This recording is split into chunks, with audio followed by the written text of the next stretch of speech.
Dans le dessein de consolider la coopération économique entre le Congo et l'Algérie, le ministre des Hydrocarbures, Bruno-Jean Richard Itoa, et son homologue algérien de l'énergie et des mines, Mohamed Arkab, ont ratifié un mémorandum d'entente.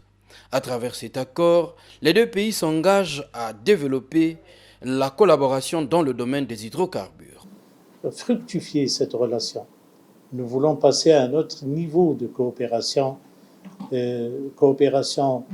très fructueuse et coopération qui va permettre aux deux pays un échange dans un esprit gagnant-gagnant, dans un esprit où on va faire des projets ensemble, entreprendre des projets ensemble et réaliser des projets ensemble. La mise en œuvre de ce partenariat stratégique met en exergue également le partage d'expériences entre les deux parties. C'est un pas important en ce qui nous concerne au moment où aujourd'hui, non seulement nous essayons d'amplifier la production nationale des hydrocarbures dont nous avons encore besoin pour développer le pays, pour assurer la diversification économique qui est le leitmotiv du président, mais surtout pour affronter ce nouveau challenge pour nous, qui s'appelle le gaz, alors que notre pays frère est depuis longtemps connu pour être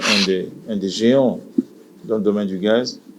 En fonction des différents accords de coopération qui existent entre nos deux pays aujourd'hui, il y a une concrétisation qui se fait avec la signature de ce protocole à très haute portée, puisqu'il consacre le transfert de compétences, le transfert de technologies. Et je ne peux que me réjouir aujourd'hui et prendre acte de cela, et bien entendu l'encourager pour que cette coopération ne s'arrête pas au secteur des hydrocarbures. Les jalons de cette coopération ont été posés en mai 2022 à Alger, en Algérie, lors de la visite du ministre des Hydrocarbures, Bruno-Jean Richard Itoa.